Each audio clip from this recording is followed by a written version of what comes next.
Today we're talking about a very tender subject, and I honestly, within 2 hours of doing the show today, debated whether to switch to one of the more traditional topics I talk about on this show relating to preserving America, whether that's border security, immigration policy, tax policy, all sorts of national policy issues. But the show is really about preserving America, and this topic today about the advocacy by the American left for transgenderism and drag queen story hours is a topic that really impacts America's future and America's children.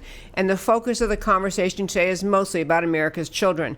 I want to start with the drag queen story hours. You've probably all heard of that. There are public libraries around the country that hold story hours for preschoolers and young children, kindergarten, first grade age, young children, in which the public libraries have now brought in drag queens, meaning men dressed as women, dressed in very feminine costumes, often wild hair, very exaggerated feminine costumes, clothing, and makeup.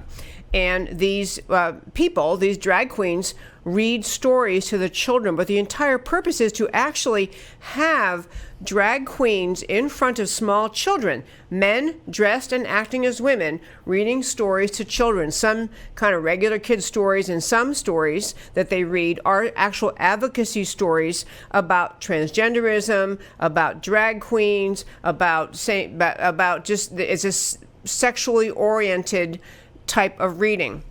There's a website that the Drag Queen Story Hour advocates have. It's actually a formal website founded in New York City, and there are, I think it was 35 outlets around the country that are for the Drag Queen Story Hour advocacy. The reason I want to start with this story is this.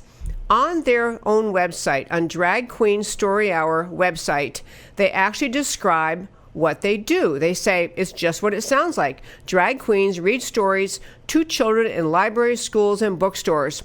DQSH, Drag Queen Story Hour, captures, and here are the key language I want to have you focus on, captures the imagination and play of the gender fluidity of childhood and gives kids glamorous, positive, and unabashedly queer role models. They are acknowledging they're not just looking for something to do with their spare time.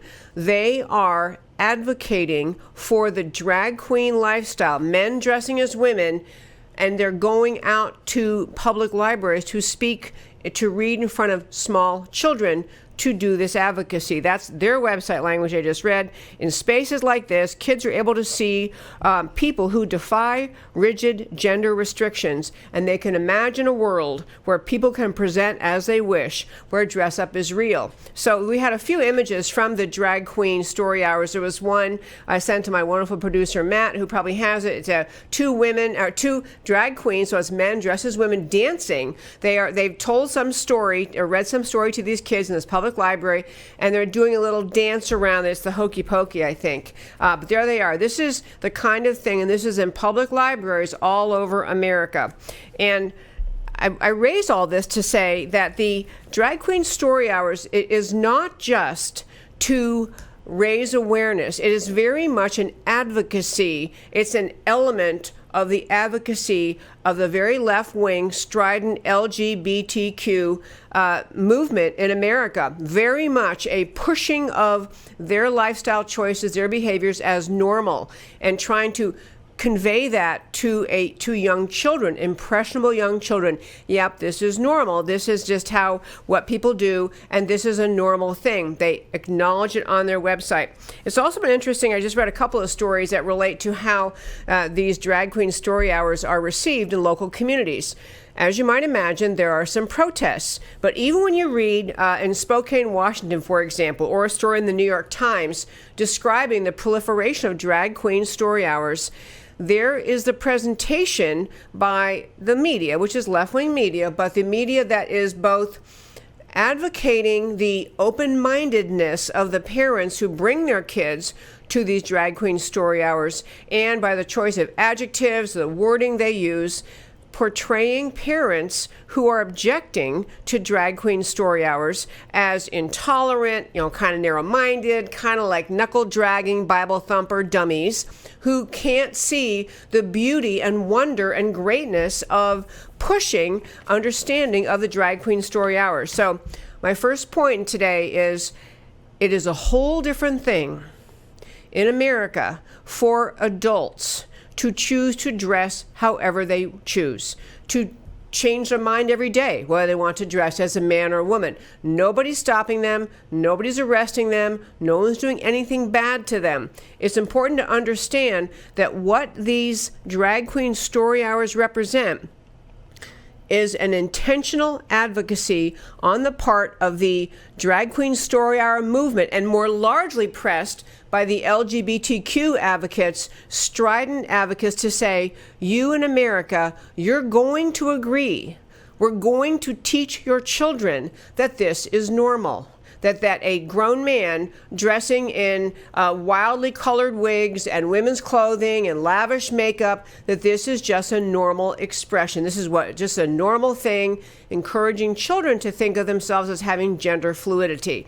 So in closing today's first five, I'll say the willingness of the press to instantly take the side of the drag queen story hour advocates and to portray any parents or others who oppose these drag queen story hours as kind of closed-minded, kind of simple-minded, kind of behind the times, is really troubling, because what you're really seeing from the drag queen community, the drag queen story hour advocates, is the idea that they're going to plant the seed in the minds of young children that gender fluidity is normal, gender fluidity is a natural thing, lots of us have it, urging young children to look at these people reading stories to them in story hour as potential role models. They call themselves queer role models on their website.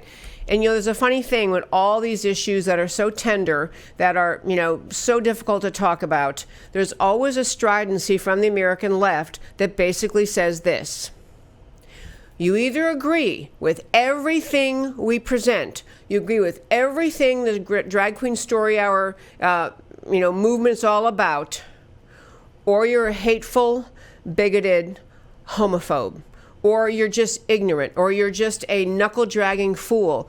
There's never any place in the way the left presents these issues for the more reasonable mindset that says, adults can do as they please. No one's stopping them. But we, many people in society, do not think it's healthy for drag queens, grown men dressing as women, made up as women, pretending to be women. Some of us don't want those people to be considered role models for our children. And it doesn't mean we hate. There's a lot of place in between, hate, which is what the left always tries to claim it is, and complete embrace, which is what the left wants to happen in our society. There's a place for reasonable Americans to say, this is not what I want as a role model for my child. I don't think this is a healthy movement in our society to plant in the seed in the minds of young children that gender fluidity is a normal, real, healthy thing.